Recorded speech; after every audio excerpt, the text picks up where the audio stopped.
So boys, first of all I want to wish you guys a great day. As you can see, the sun is shining, everything's going great, the ban is dropped, we Yugi players were happy to be here. Even though, let's be honest, this ban list did not change that much.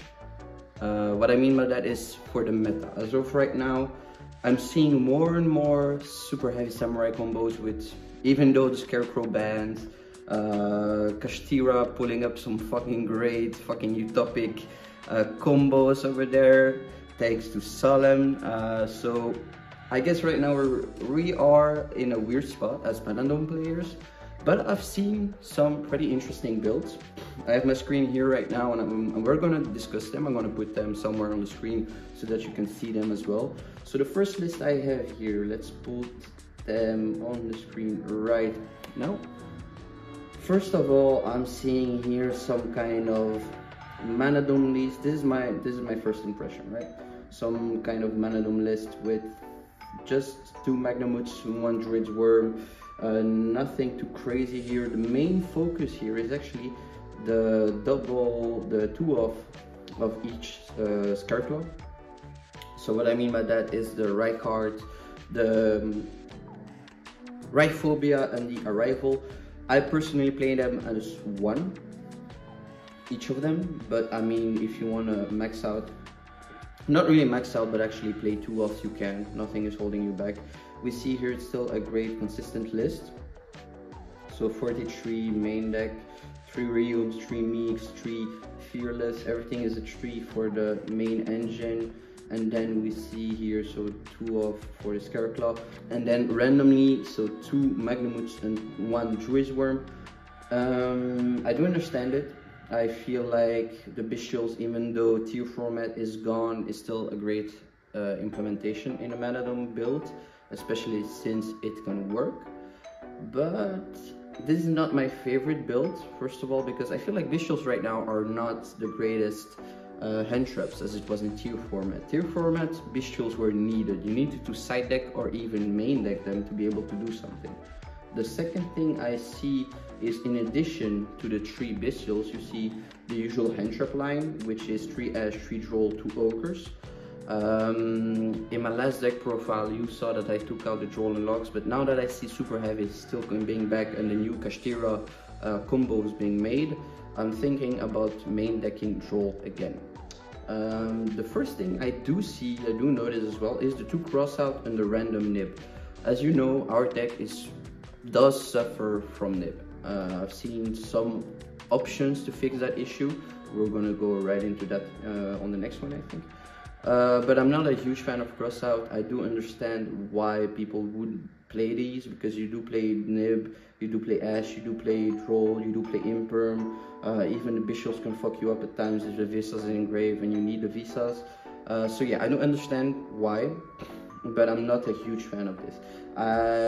If this is your deck list, by the way, I'm sorry if I didn't pick up your name. Please leave a comment if I'm talking about your list. Also, most of the lists here are tops at locals or 1 at locals, or I just find them interesting and I wanted to talk about them.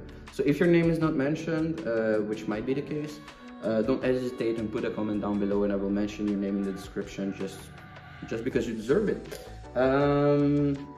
So then the side deck, I mean, 1 Kurikara, sure, whatever. It does fuck us up as well, by the way.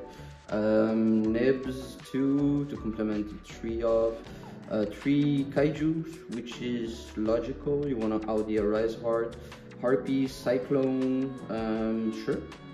Dark Ruler and Evenly. I mean, the extra deck and the side deck are pretty much standard.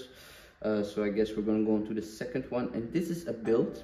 I don't think this one topped actually, but I do find this a pretty interesting build. So as you see, there's some implementation of Dino cards. The reason why, if I'm not mistaken, is because with the new Dino support that works actually fucking insanely with Mannadium, you can actually go into an early Baron, which can help you go against Droll, Nibiru, whatever.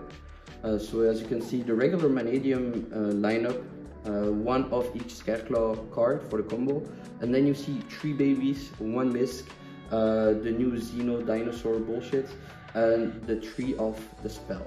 If I'm not mistaken, Ground Xeno can pop off cards in your hand. so it can be Mannadium monsters, it can be babies, which will help you go into your combo. I find this really interesting. As for when I first saw Mannadiums, I actually wanted to try Dino Mannadium out as well, but I never thought of the new support being an option because I was so focused about the already existing Dino cards. So this build, I might cook it up a bit as well. I do like Dinos, so I think this might be a solution. Also the double trust, 1 talent. Understandable.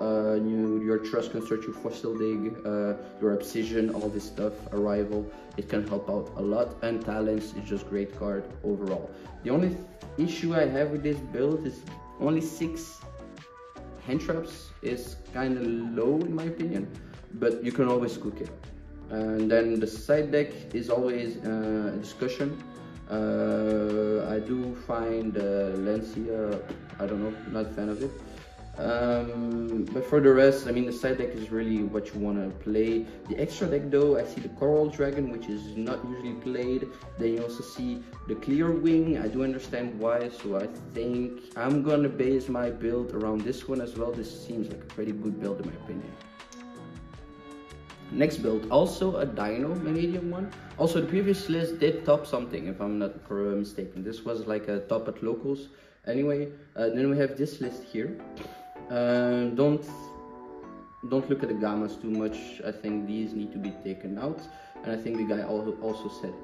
So this is more of a heavily Dino engine, which I do still understand incredibly. The Dino engine together with the True King and the Mannadium work insanely good with the feast cells here. The extra deck is a combination of the Mannadiums and the Dino extra deck. The only thing I don't see is the Prime Heart, which kind of irritates me because Prime Heart is actually an insane card to be able to help you win games easily. So 1 UCT, I guess, sure. Bank is a great card. Double Dogoron main deck being a searchable kaiju is insane this format, so I think this list is also something you might want to cook up. Set rotation plus terraforming is really strong because you're already playing 3, my apologies, but you play 4 normally. I don't see the Reich Phobia, there's no Scareclaw engine in this one, so it's a pure Mannadome Dino build. So you do play 3 field spells, so you play the 2 Lost World, the 1 Diagram, and the 2 of the Calarium. So I mean, I understand terraforming plus set rotation. So this is also a strong list. I don't think this one topped anything, but it's a concept for something. So I do like this one as well. Then we have another list that won on locals actually, and this is Brave Mannadium, and there is some Bishul in there as well. And I think this list can actually help a lot of stuff. What I mean by that is our deck is really bad against the DBU old roll, and the fact that you can put the Brave engine first to be able to go into a negate quickly is insane. Also the Gammas, you need to take them out, but I think this is also a possibility that you might be able to play. As you see, the regular Mannadium engine without the Fearless. There's only Meek, as you can see. But it's not really my type of list. I would not play it, but if you feel confident about this one, you can go ahead. So I think this one might be a testing. So what is the best build for Mannadium in my opinion? Right now I'm sticking to Mannadium Sprite. In my opinion, this is one that I really want to test out, but I do feel like I want to test the Dino build. The Dino build might be strong, going first, going second, especially with the new support. So I'm gonna cook it up. If you're a Mannadium player, you can always follow the channel and you will see updates on my Mannadium deck. And also, if you're a Dino player, you can also subscribe because 2 of our team players are actually Dino players and they're waiting on the support to be able to cook it up, and I'm pretty sure you'll be amazed by what they cook up as well. So guys, this was my take on Mannadium, this format. As I'm saying, the format is still new. It will be effective in 5 days or 4 days, depending on when the video is up. So we're still testing. I think Mannadium right now is really a pickup deck. You need to pick up the deck and try it out because this deck can go crazy insane, crazy boards, and even can go second as well. Also, one of the best things about this deck is you can play under Shifter, you can play under a Rise Heart, because your stuff gets triggered only when they get destroyed by cards back. They don't need to go to the graveyard. So you can basically do your combo line with a Visas and a Realm Heart to pop your thingies, your little ballsies, because you have two between your legs, but whatever. You can pop them and you can still trigger their effects and still be able to go into a synchro or whatever. So I think this deck has potential, especially even though I agree with the opinion of a lot of people, of Solemn, etc., Joshua, that the Kashtira is still alive, is still a strong deck. With the right list, with the right deck building, you might be able to compete against the top decks. I don't think we're tier 2, I think we're tier 1, but we're not tier 1.5, whatever. Kashtira is still the main deck that you need to beat. So you need to deck build around that as well. I don't feel really scared about super heavy. I feel like we can counter that deck pretty easily. Other decks that might be resurging right now is Labyrinth and Trap Check slowly as well, I think. So watch out for those decks as well. Anyway, so this was my take. Once again, I'm sticking to Mannadium Sprite. I'm gonna cook some Mannadium Dinos. But be sure to like and subscribe. And thanks again for watching, boys. I wish you guys a great day and see you next time.